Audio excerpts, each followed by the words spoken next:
All right, so let's start.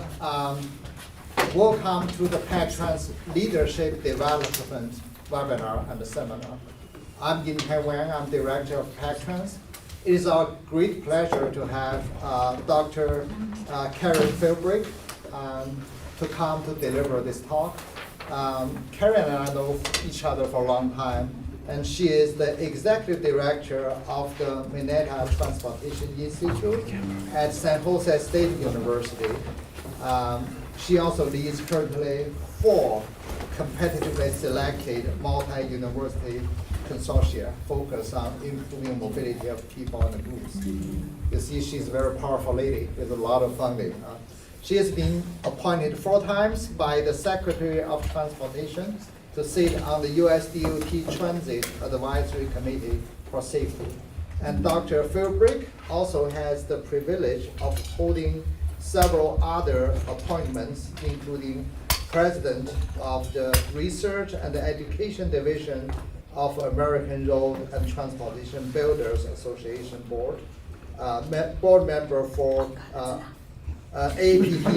And I don't even want to hear it. Yeah. So certainly she is outstanding. She holds a lot of very important positions. And she's busy. So we invited her, she came last night and will be leaving soon after this, right? So this is our golden opportunity, and I certainly hope. So Karen wants to. I do not see a course telling you how to communicate well, how to develop your leadership in your career. And this is, certainly the golden opportunity when we have the coming hour with Dr. Philbrick to talk about this particular important thing. So with that, let's give her a big round of applause to get seminar started. Well, thank you so much for that generous introduction. As you start to season and merge in your careers, you'll notice your palms might sweat when people say nice things about you, and it's always just a little disconcerting. Thank you so much for that warm and gracious introduction. I very much prefer a conversational style, so if anybody has questions for me along the way, stop me. I can find my way back to where I was. So I'm going to start by telling you a little story about how I started in my career. I will be sharing some lessons for personal and professional success with a focus on communication strategies, but I'm also going to talk about our workforce development programs at the Mineta Transportation Institute. So with that, let's get started. So the Mineta Transportation Institute is housed at San Jose State University, which is in the heart of the Silicon Valley in California in the Bay Area region. Just steps from my university campuses are the headquarters of Adobe, Zoom, Apple. I could go on, you get the idea. It's right in the heart of innovation. We are an urban campus, much like you, and as Yin-Hai said, I lead 4 competitively selected multi-university consortia. For the purpose of this conversation, we are in the same University Transportation Center program. We won that designation in a competition a couple years back, and that's what provides the base funding and the scaffolding for success. We focus on surface transportation research, education, technology transfer, and workforce development in all of our efforts. But when you talk about the state of California, we have the largest 4-year public university system in the nation. That's the California State University System.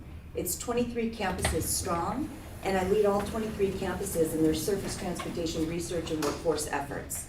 In addition to that, I lead the Federal Railroad Administrative Funding Center for Extreme Climate Change, Extreme Events Training and Research Program. It's a mouthful, we've got terrific acronyms. Anyway, the point is we do a broad range of work, but I want to talk about workforce development because when you talk about transportation, we're talking about something that touches all of our lives. I think we can all agree about that. Whether you're using an active mode of transportation to walk or stroll where you're going, or using a car or public transportation, it gets us to those meaningful engagements that make our lives rich and livable. By way of background, I am a psychologist by training. I have a double master's PhD, so I will be weaving different psychological facts into our time together today, which I think is exciting. And again, you guys, give me some feedback. If you have questions, just ask them, because this is going to be fun. When you're talking about putting together winning consortia and leading teams, of course, an eye for diversity is critically important, but I urge you to expand how you think about that diversity. So for example, right now we really focus on gender, race, ethnicity, but when we put together winning consortia, we focus much more broadly. We look at diversity in thought leadership, areas of expertise, geographic location, and certainly student population served. At San Jose State University, we're minority serving in 2 categories. That's Asian Pacific American Islander, as well as Hispanic serving. Money Magazine named San Jose State, again, we focus on a first generation population. We're a small state school, well not small, 35,000. But Money Magazine named us the #1 most transformative university in the nation, based on 3 objective facts: graduation rates, job placement, and loan repayment. And just this year, the Wall Street Journal named us the #4 public university in the nation. And so we work very hard on breaking down barriers to pursuit of higher education and to making sure that our research is moving the needle forward in a meaningful way. So I run the Mineta Transportation Institute, slightly different than other UTCs. I am not a tenure track faculty member, but I have been in academia my whole life. So many of you are likely receiving funding from the University Transportation Center program. I am a product of that program. I was a student of the year when I was doing my PhD, and I've spent every day of my career with the UTC program. I think it perfectly demonstrates what we're trying to build within our nation. And of course, transportation is one of the nation's 16 critical infrastructures that, if harmed in some way, would have a critically and negative impact on our safety, security, and economic viability. So we are incredibly privileged to be in this industry that touches everybody's lives. And I want to say one piece about the social component that public transportation in all modes offer. It gets people to those engagements with family, with friends, community service, and other social outlets. Recent literature revealed that people who are socially isolated can have physical health that's equivalent to those who smoke up to 15 cigarettes a day. Just pause. Did you hear what I just said? Social isolation can lead to physical health that's equivalent to someone who smokes up to 15 cigarettes a day. That's how vital it is to make sure that we're paying attention to every component of our lives. Now, in terms of workforce development, we are facing a crisis. Now, you all are in engineering, so you likely have an interest in transportation, but I tell you, as the executive director of the Institute, I'm external facing. I serve on 12 boards and 12 committees, everything from the American Public Transportation Association, which represents the transit agencies in our nation and really focuses on the C-suite, so the board members and the CEOs. On the other end of the spectrum, you have the International Transportation Learning Center, which is the voice of labor, which is led by John Costa, who's the international president of the Amalgamated Transit Union. If you were listening closely, I just identified this pipeline from the front line, the voice of labor, to the C-suite. On serving on those boards, I can understand what the pain points are across that sector. And I also serve on NASA and ARPA, American Road Transportation Builders, and others. Why am I telling you this? Because as you start to develop your leadership capacity and build your networks for success, service matters. Showing up matters. With the entities that I just mentioned, when you walk into one of those boardrooms, there's one academic, and that's me. But that also means that I can align our research with the key industry needs. So we don't just award the funding to faculty, we host a competition. And that RFP is based on high priority research needs that are submitted by key and critical stakeholders. Modal administrators, Caltrans, which is our State Department of Transportation, association leaders, our Board of Trustees, and others. To that point about a Board of Trustees, when you're putting together a center, having an advisory board is critically important. You need to make sure that you are paying attention to every component. Subject matter expertise matters. We know this. You must have the subject matter expertise, but you have to have the relationships to build the success, the foundation for everything that you're gonna do. Collaboration is key, and I'm sure Yinghai socially models this on a very regular basis. But there are some low opportunities where you can become involved and start to develop your voice as a leader in a place that is safe and transparent. So different student organizations, WTS. WTS is Women in Transportation Seminar. It is open to men and women. It is 8,400 members strong. It is free for students. That being the key word, free for students. That's how you start to build those relationships, and that is very, very important. So rather than continuing to simply reveal facts and figures, I'm going to start sharing my 10 lessons here. And the first is to say yes to opportunity. Yes to opportunity. What do I mean by that? I told you I'm a psychologist. Why in the hell am I sitting in transportation? How did that happen?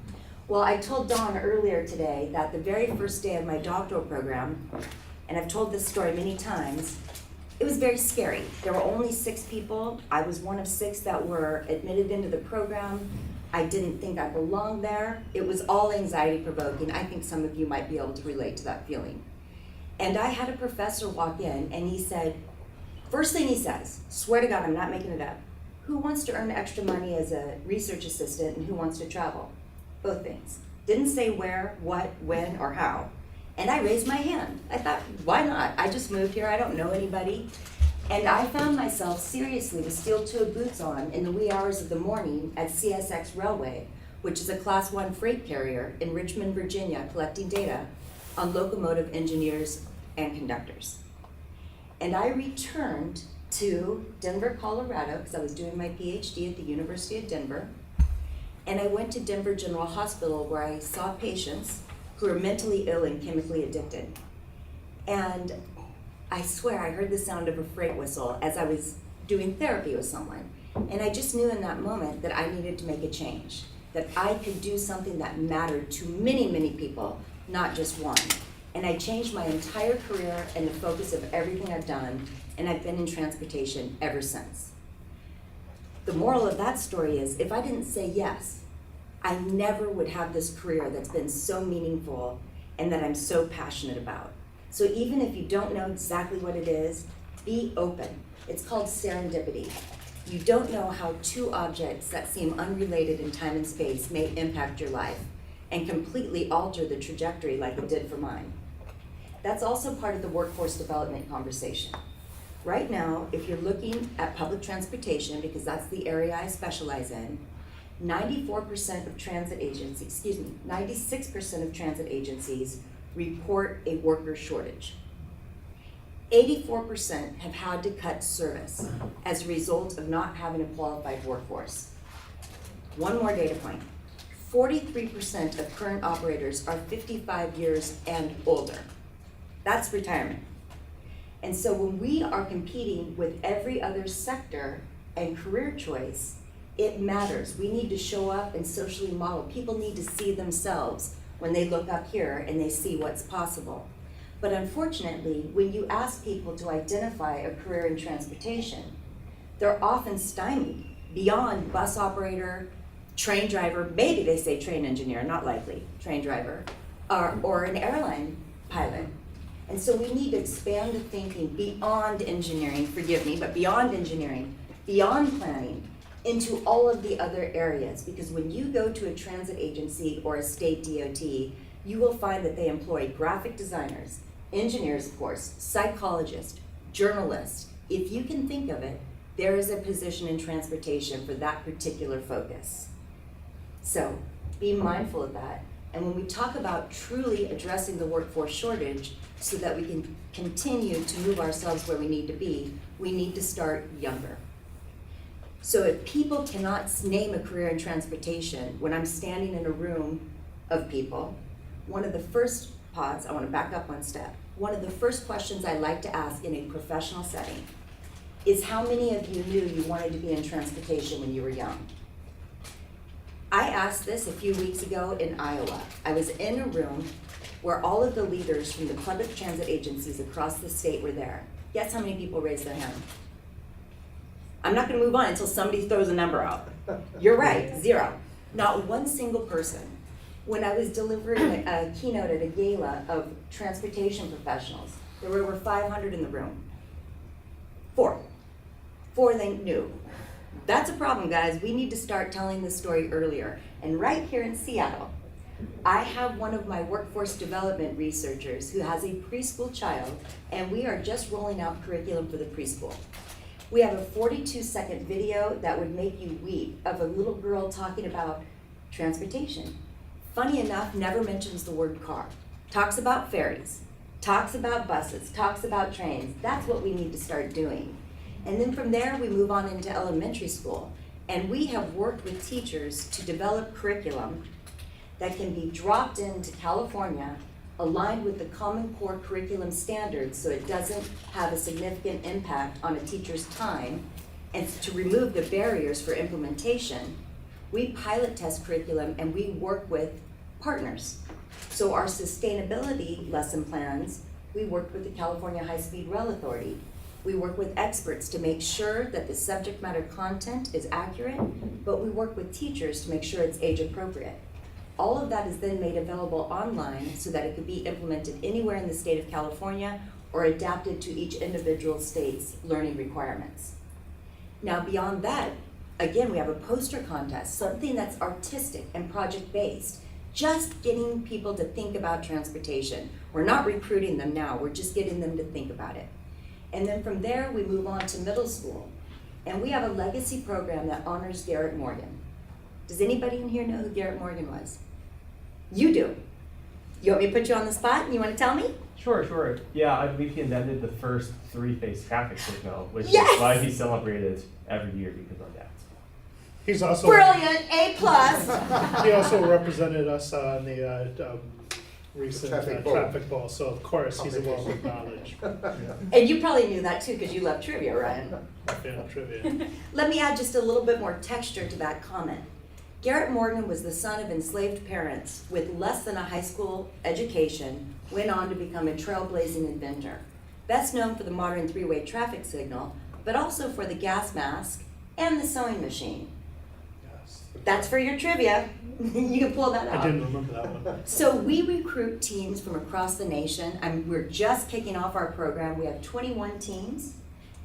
So we've had teams from Mississippi, from Alabama, from California, from Maryland, and we get teachers, club leaders, Boys and Girls Club, Rotary clubs, any interested individual that has middle schoolers, 6th, 7th, 8th, to address a transportation project from a sustainable lens.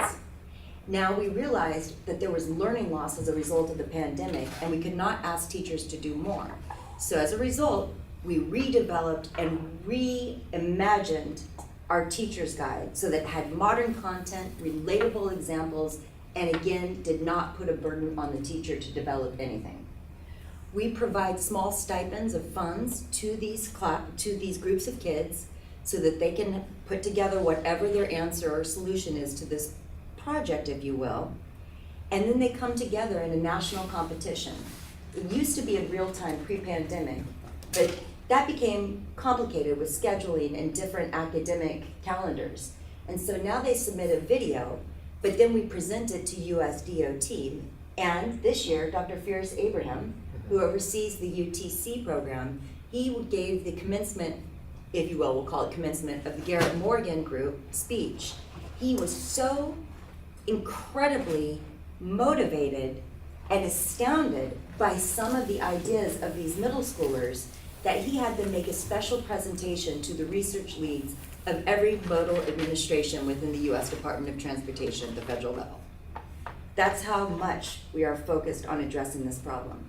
And then beyond that, we have the Summer Transportation Institute, which is a 3-week non-residential program on the campus of San Jose State University, where we bring 35 competitively selected high school students onto campus with a focus on children of color and kids that qualify for free or reduced lunch. Very intentional. Now these kids take a 3-week accelerated environmental science college level course, and if they successfully pass an exam at the end of that 3 weeks time, they earn 3 units of fully transferable college credit. Many of these children do not have role models in their friend network or their family. They would be first generation college students, first time they've ever stepped foot on a college campus, but you might remember being lectured at is not that great, so you have to expand it. So we take them on 8 to 12 field trips. They go to the Central Valley to learn about construction, the California High-Speed Rail Project. They go to San Francisco to ride the subway. They go to the Port of Oakland to learn about maritime careers. They go to Valley Transportation Authority to learn from frontline mechanics. So they're exposed to positions across that continuum. And again, it gives them a head start and starts them thinking about college, starts them thinking about transportation.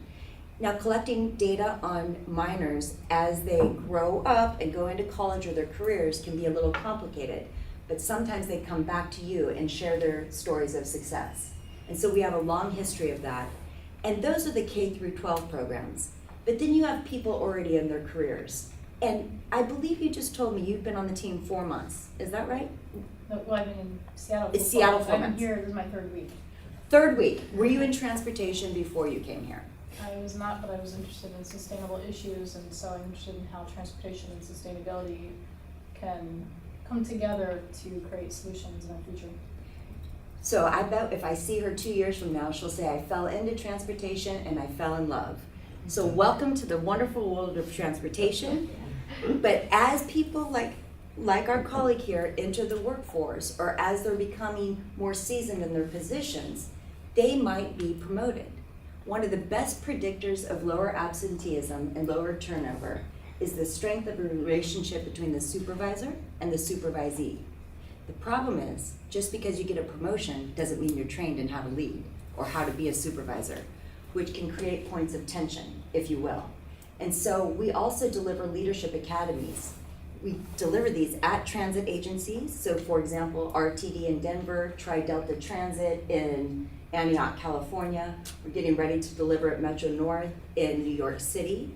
But we also do it with BART, with the Metropolitan Transportation Commission, and with other entities that might not resonate as well with you.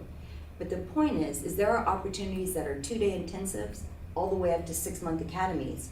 And it's designed to help people develop effective leadership skills. Something you may have heard of as soft skills. Soft skills is a term that is falling out of favor because it seems to imply that the skills are not as important as technical skills, for example. So you may hear this as emotional intelligence, leadership skills, effective skills, impact skills, any of those kinds of words. That's the ability to communicate, relate to others, helps you understand your conflict resolution, these types of things. There's lots of leadership programs out there. What makes ours different is we add the psychological piece. So yes, you learn the content, but then you learn about yourself. You learn how you relate to people, how you communicate, what the role is you typically play within a team, how you respond to conflict, whether you're an introvert or an extrovert. In case you can't tell, I'm an extreme extrovert, maybe about 101 out of 100 scale. So the pandemic for me was excruciatingly painful because I was isolated, very, very difficult. We found that introverts maybe didn't have the same types of challenges when exposed to that environment. So we come with our unique experiences, our personality profiles, where we were born in the family lineup, what kind of environment we grew up in, how we were enriched. I'm a firm believer in nature and nurture. You're born with certain propensities, but those manifest based on the environment in which you're reared and what you're exposed to. And so we need to be mindful of all of these different opportunities as we spread the word of transportation and we create that pipeline of success in the talent industry. Now going back to the soft skills or the interpersonal skills, too often when you're communicating with people, they're simply waiting for your lips to stop moving. They're not listening to you. They are rehearsing what they want to tell you in response to what you said. Listening is very, very important. So I can go around this room with the people I met with today. I know she comes from the East Coast. I know you're a foodie. You've got a roommate, you're from LA. Ryan, you're married to a fashion designer. I mean, I've learned it's your wife's birthday, Yen Hai. I've learned some amazing things today. But that fulfills me, that drives me, that motivates me. And that connectivity helps yield success. Remember I started, you've got to have the subject matter experts, T's, but you have to have the relationship skills combined.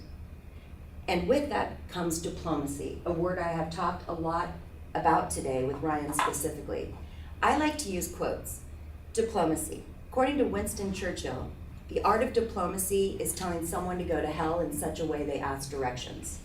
There is always a kind way, a diplomatic way, a respectful way to convey a message, even if you deeply disagree with the content of what someone said. Remember to be mindful, be respectful, be diplomatic. Too often we're harsh with a word, and people wake up thinking about that. I hate to say it, I remember when I was a teenager, we moved to Birmingham, Alabama. From Liberal, California to Birmingham, Alabama. It was a very, very difficult experience for me, and I got bullied. In fact, all the little girls in the class wrote a list of everything they hated about me, signed it, and presented it to me.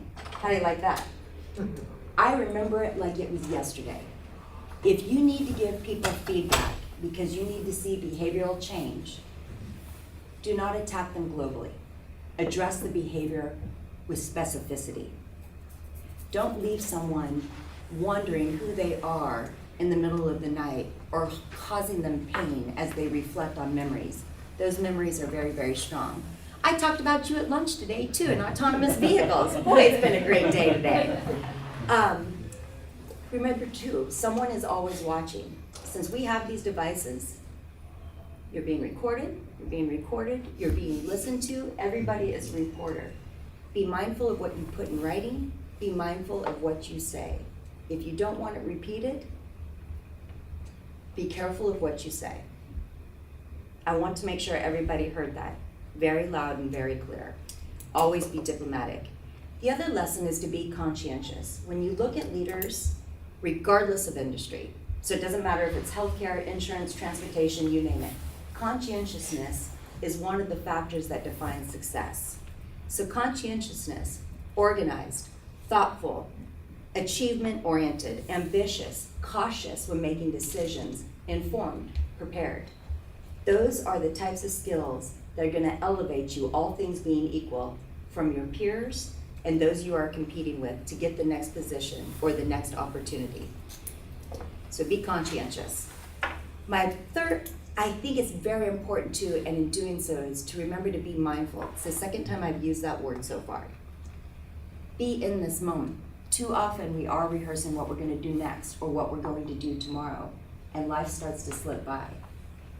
Be present for this moment. This moment is your life.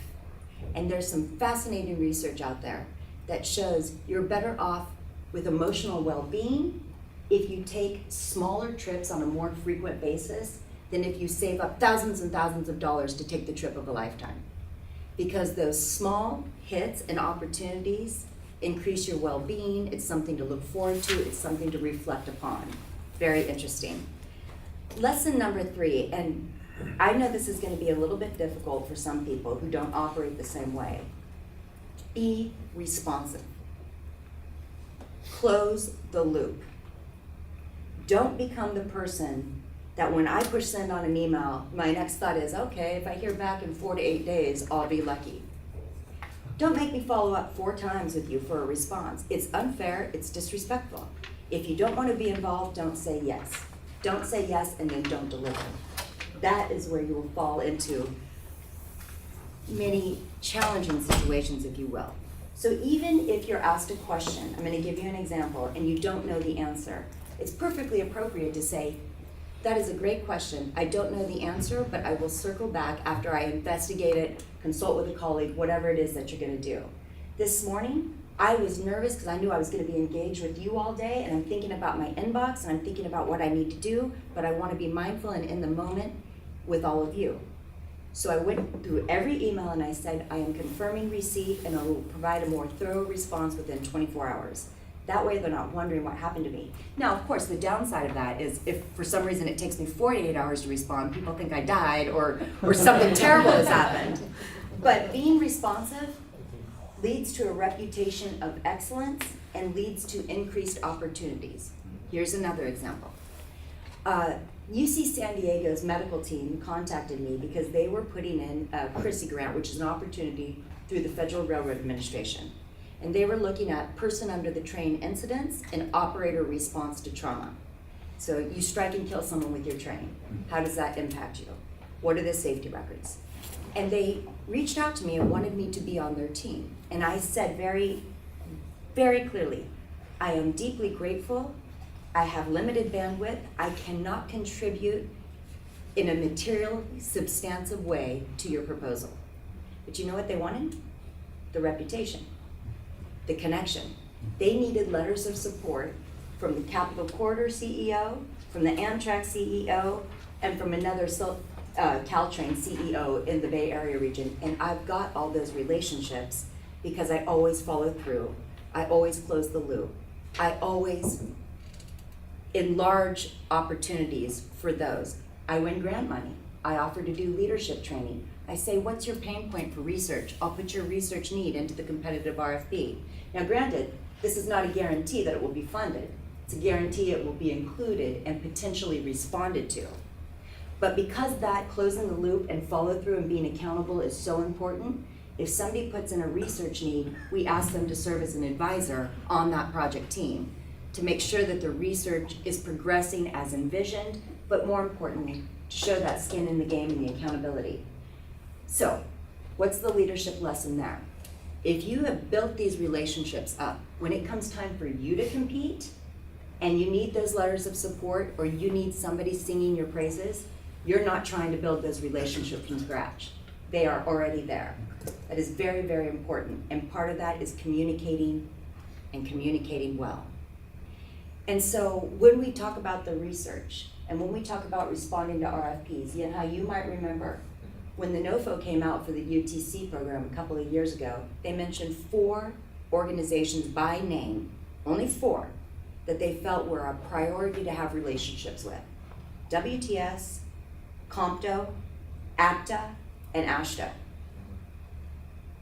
I either serve on the board of all those, or they serve on my board. Be intentional about who you choose as advisors. And as you continue to welcome new opportunities by saying yes, just remember to pay it forward as well. And you learn from people who are younger than you, and you learn from people who are older than you, and you learn from your own cohort. I have had wonderful mentors in my career. Remember this, they often teach you what you don't ever want to emulate, in addition to what you do. So pay attention to what the nuggets of best practices are and where the pitfalls might be, and avoid those.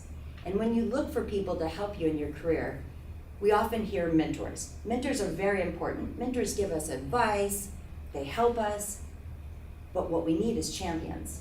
A champion is someone who's going to speak your name when you are not in the room. So here's the classic example that people give to help people understand.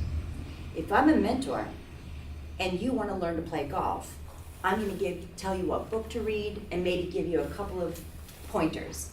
If I'm your champion, I'm going to know you're also looking for a job, so I'm going to get you in a foursome on the golf course with the people who are hiring. I'm taking that extra step to make sure that your voice is heard and that you are seen. Very, very important.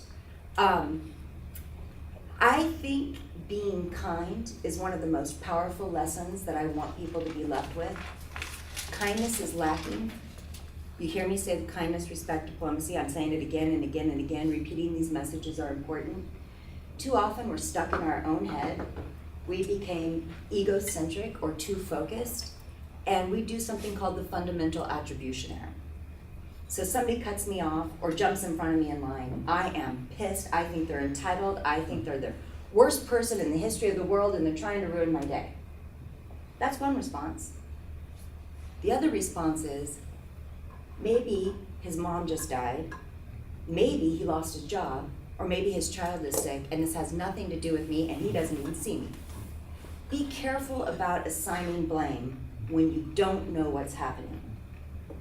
People love to have conversations in their head that involve you with never opening their mouth and speaking with you. They imagine, they hypothesize about your reaction, but they don't check in. Give people the courtesy of showing you who they are. Don't just assume. Be kind, and that's where those impact skills, leadership skills, effective skills come in. The communication strategies, when I talked about people rehearsing what they want to say. So what I do, say for example, one of you had a question, and I hope you do, because I've been talking for 37 minutes. I will write down one word. That way it is off my brain, I know I'm going to remember it, and I can remain completely focused on you. It's a memory aid, if you will, a mnemonic device. Just one word, so I can look down here and I see, oh, UTC. Oh, I wanted to tell you guys I was Student of the Year. Got it. Another low-hanging fruit. If you're ever going to give a presentation, always number your pages. Too often you see people drop their pages and then they're stumbling, they don't know where they're at, and it's very distracting. Number your pages, it's very easy. So be kind, be conscientious, and when you are communicating, be what we call an active listener. What that means is, I hear you, I'm repeating what you said. Oh, well that's really interesting, Christine, but it sounds like that might have been painful. How was that to move away from your family when you left LA? I don't know, figure it out, make it up, but pay attention. And then my secret weapon, which I don't like on video, but I'm gonna tell it anyways. I keep notes. I am a note keeper, and I keep notes on the people I serve with on boards. Because if you're only meeting once a year or twice a year, and I'm serving in so many capacities, I might not keep the details straight. And nothing makes someone feel better than if you say, last time I saw you, you were remodeling your kitchen. How'd it go? Is it done? Your son got married. Was it everything you envisioned? And that leads people to want to engage with you, to want to be in your sphere, to want to help you succeed, to want to partner with you, because you're kind, you're compassionate, but you can also deliver. Those are those skills that you need to develop. They are every bit as vital as the technical expertise. See, I can just turn it over. I only look at one word because that one word helps. Lesson number 5. I am not great at this, but I am a work in progress. Create boundaries.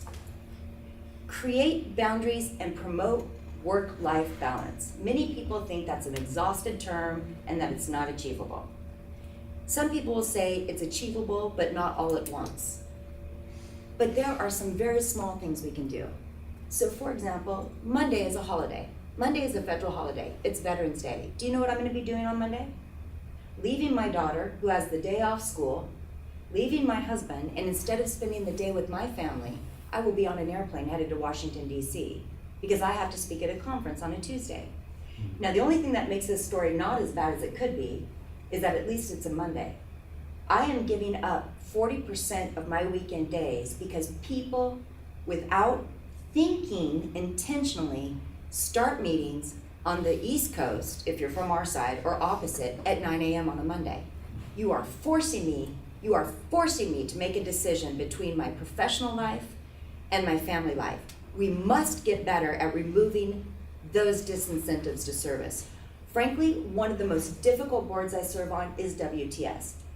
Promoting, recruiting, advancing, and retaining women is the mission. 4 times a year I have to give up weekend dates to be at those events. Why are we saying we're promoting this? We want you to be a full and complete person, but then we're throwing these barriers to achieving that into our place. So think about that. Like, I love that you're all here with me on a Friday, but you probably don't really want to be here with me on a Friday in the afternoon. But just be mindful. Try to keep things on Tuesdays, Wednesdays, Thursdays, so people aren't forced to make that choice. I think that is very, very important. And also, when we're talking about hiring people and creating that diversity, but also that balance, there are things we can do to diversify our workforce that are incredibly easy to implement. Number 1, remove any name from an application. When you remove the name and there is no photo, many times you're removing the opportunity for unconscious bias to have an impact on your assessment. Very easy. Second thing, diverse hiring panels. I am sorry, it is no longer appropriate to walk into a room and be interviewed by 5 white men. Not okay. What message are we sending there? We want to diversify the workforce, which I'll continue to go back to. People need to see themselves present in the interview panels, in the communities, in all of it. Very, very important. Also, there are other things like weight barriers that are put into job applications that are often absolutely unnecessary. And then when we talk about respecting people, creating a sense of belonging, creating a sense of value, we need to be thinking about the terminology we use. So for example, we don't use grandfathered in anymore because that's ageism. Now you can say a legacy member or something else. We don't say chairman, we say chair. There's no reason that should not be a gender neutral term. Gender neutral terms matter. To that end, one of the ways I continue to make sure my institute is adding value to the industry and that my relationships remain solid is I don't just ask them to do things for me. I say to them, I am protecting $100,000 to respond to a high priority research need of your choosing when you are ready. And those 4 entities that I told you about in the competitive RFP that I either serve on the board of or they serve on mine, I gave them research funding. Apted came to me. I don't give that to, I get their idea, I fund faculty and students. I don't want you to walk away with a misconstrued idea. They wanted a baseline study on the diversity demographics in the transit industry. Now this is not groundbreaking research, but it's absolutely critical research because if you don't have a baseline, how will you know what programs, policies, and interventions are effective? They asked us to do the demographics of race, ethnicity, and gender. We changed it to sex instead of gender. Anybody know why? Want to take a stab at it, Christy? Just because gender and sex has become very complicated in our society, so it's just more of a neutral term. You're exactly right. Sex refers to biological sex upon birth. When we talk about gender, people are gender expansive. They identify differently. So using terms that lead to a sense of belonging matters in this context too. So we said after, yes, we'd love to do that study, but instead of gender, we'll report the sex because that's a more accurate reflection. What we found is not surprising. What we found, and we looked at 5 sources of data, so EEOC data, which unfortunately is often submitted in different formats, making it very, very, very difficult to compare apples and oranges. We did interviews, we did surveys, we looked at the websites, we did a mass amount of work. What we found was there's an overconcentration of Black workers in the frontline operations and the janitorial roles, and an overconcentration of white males in the C-suite and the leadership areas. Now we understand that. Now we can see what policies are making a positive impact and we can replicate those. Because people need to see their communities reflected in the transit agency leadership. And that matters. And now that leads to my leadership lesson about a plurality of voices leading to better outcomes in every regard. If you look at the literature, particularly as we focus on women, when women are well represented in positions of power, so Chief Operating Officer, CEO, Chief Admin Officer, the board positions, senior leaders, the return on investment increases significantly. Anywhere from around 37 to 51%, depending on which outlet you look at.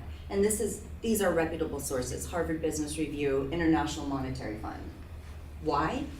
Because women tend to exhibit more compassion, more collegial skills, more effective problem solving, and all of these skills, by the way, can be taught and can be sharpened over time. You're not born a leader, you learn to lead. And those are the kind of skills that very, very much matter. And women bring that unique voice. We have different challenges. So for example, trip chaining. The bulk of household work often falls on women. So by trip chaining, maybe they're going to pick up the kids, going to the grocery store, and they're doing this. So packages, what's the access point? Is there an escalator? What about people? Do you know that 74% of the US population are overweight? 74%. That produces mobility challenges, but accessibility challenges as well. Just like pregnancy, just like hidden disabilities, the proportion of people on the spectrum. We've got such a broad range of needs, and if we have only one type of person addressing and doing problem solving, we are losing that plurality of voices and viewpoints that will lift us all. Very, very important. My next lesson, Communicate with intention and listen well. I'm going back to that again. You guys have heard this repeatedly through all of my lessons. Communicate with intention. So for example, if you're making a professional presentation and you get lost for a moment, just be silent. Just close your mouth. Find where you're at and move on. People don't know what you're going to say, what you want to say, or what you plan on saying. So they will have no idea unless you start bumbling around, quite honestly. Now you'll notice I've got my 7 pages in front of me, and I might glance down to get my keyword every now and again, but part of being an effective leader is being over-prepared. This is 7 single-spaced pages I've prepared for you. I'm not gonna look at them, but they're here if I need them. Don't hypothesize, do your research, have your facts, be prepared, communicate well. Also, the imposter syndrome. We've all suffered from it, or we're currently suffering from it. Does everybody know what the imposter syndrome is? Okay, when you feel like you don't belong, you're not good enough, why are you there, all of that nasty stuff, like the first day of my doctoral program. That happens a lot. To this day, doesn't matter that I've given congressional testimony and spoken at the United Nations Climate Change Conference, I feel sick before I give any speech. I felt sick before I walked in this room. But that tells me I'm ready. It's my optimal level of anxiety. You've got eustress and distress. When your stress is distress, it's maladaptive and it negatively impacts performance. When it's eustress, it's more positive and it's you getting ready. In fact, Hillary Nixon, who's my deputy executive director and the most brilliant person I've ever worked with, if I send her a message saying, I feel sick, she'll say, perfect. My favorite words, you are ready to go. So understand your own process, but also understand that people are busy. They're not gonna remember you to the degree that you think they will. I have to wake up because I've stumbled my words 3 times during the last 50 minutes. I remember every stumble. I'm gonna wake up beating myself up in the middle of the night and think they thought I was terrible. But you know what? You guys are probably thinking about your families. You're thinking about your next assignment. You're thinking about yourself. Why? Because people are busy, and that brings me to my Eleanor Roosevelt quote. Gosh, I love this quote. You wouldn't worry so much about what people thought of you if you realized how seldom they do. Nobody cares if you flubbed your word. Nobody cares if you tripped. We're human. These things happen. Give yourself a break. We've all been there, and at the end of the day, nobody's gonna be rehashing what you perceive as your own failures. That's self-inflicted stress. Also, when we start to feel those butterflies, the narrative that we use, the self-talk matters. The same neural pathways in your brain that govern anxiety govern excitement. So think about 2 different scenarios. You're getting those butterflies. You are about to give a speech in front of all of your classmates. You could say, oh, I'm gonna suck, I'm gonna blow it, I'm gonna get an F, I'm so scared, I'm so nervous, and you could attribute those butterflies to the anxiety. Or you could say, I have prepared, I have worked hard, nobody knows what I'm gonna say, and this is a unique and exciting opportunity. And that's the excitement piece. And remember, it all goes back down to, nobody knows what you're gonna say. You don't know if I've skipped something or, so give yourself a break, be compassionate. I think we're often so incredibly hard on ourselves. Be the voice of others when they can't speak for themselves. Make sure that the person who's scared or frightened to speak can still be heard. It's our responsibility to care for those around us. Has anybody ever heard of diffusion of responsibility? It's a social psychological construct made very popular decades ago in New York City with a classic case of Kitty Genovese. This was a woman who was being brutally stabbed in New York City as onlookers were watching from their apartment windows. I have goosebumps. Nobody called the police, not one person. Why? Because they thought somebody They else thought would. someone else would. Right now, assault in transit against operators and against passengers is one of the most crucial things we're focused on. On the SEPTA system in Philadelphia, a woman was raped on a train car.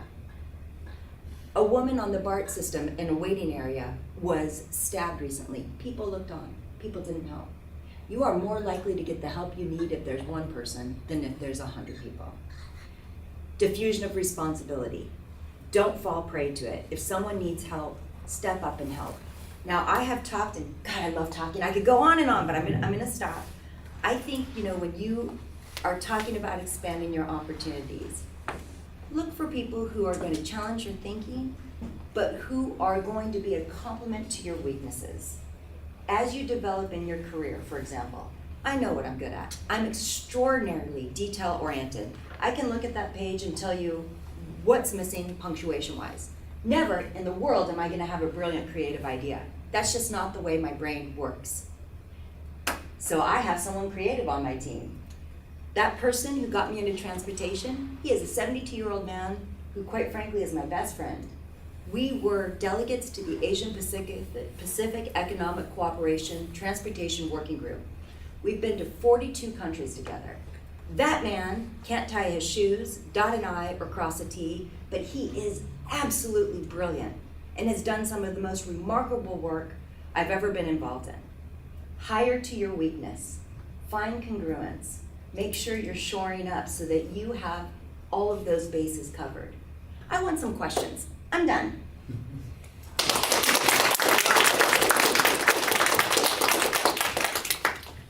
We still have time for questions. Anybody want to ask a question? Peter? First of all, really great presentation. It was certainly very informative and certainly expands not just to transportation, but also into all professional fields.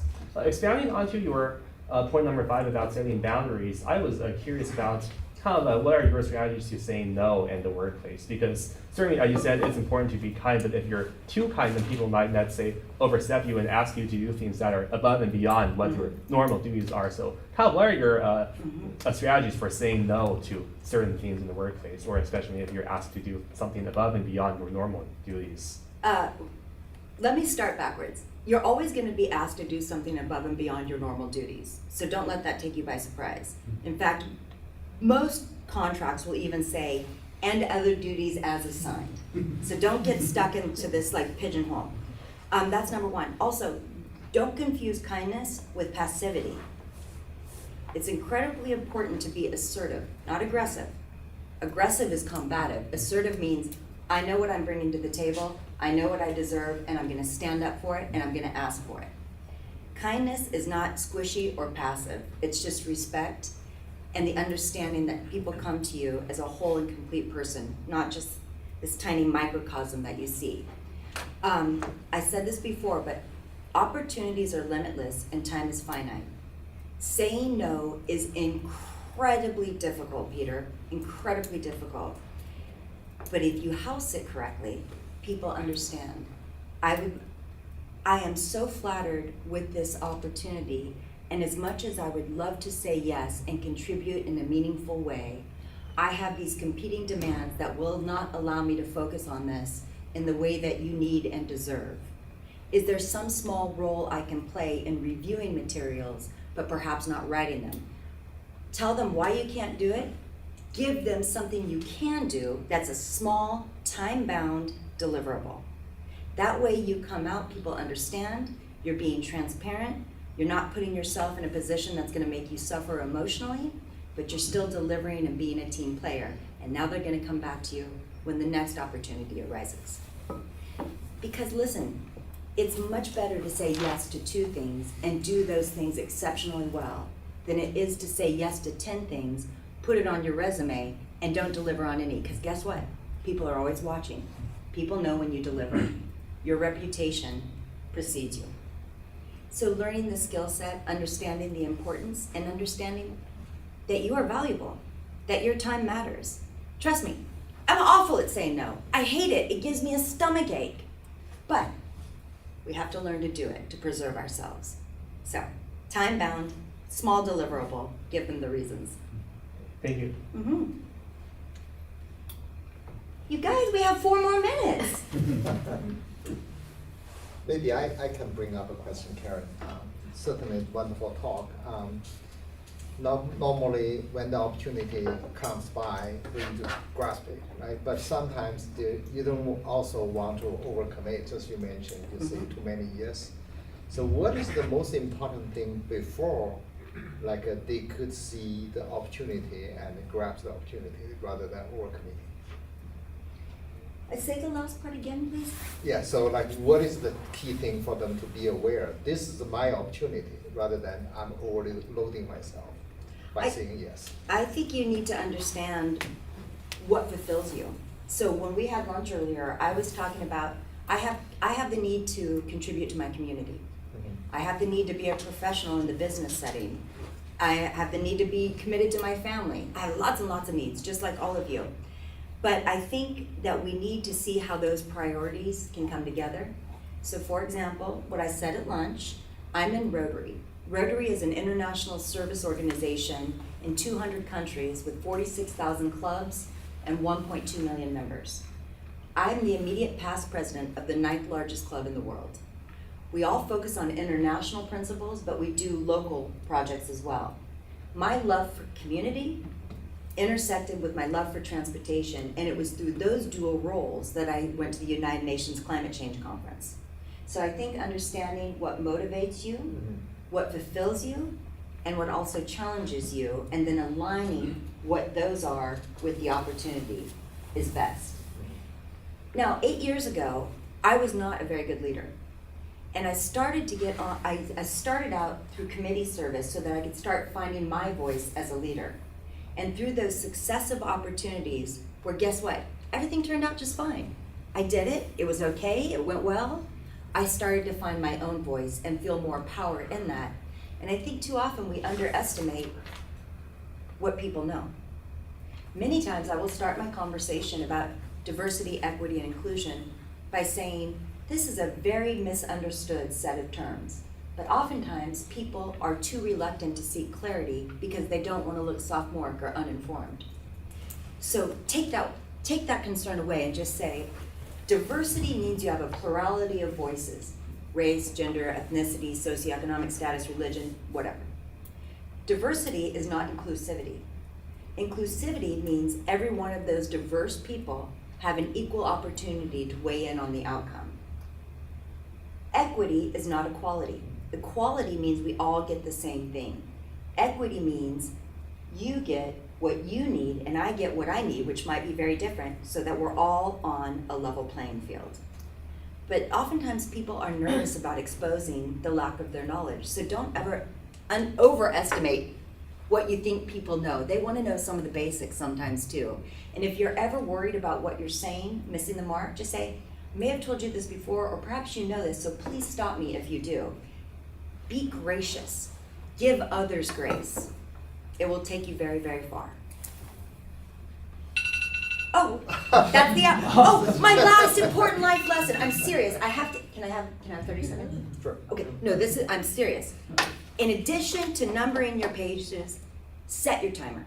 There is nothing more important than a good moderator or a good timekeeper.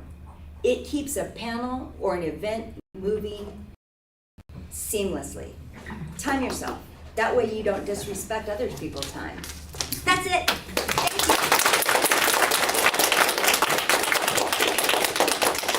Thank you very much, Karen. You certainly time yourself very well. We ended this seminar at exact time schedule. Yes. And now we would recommend a seminar, a picture altogether. So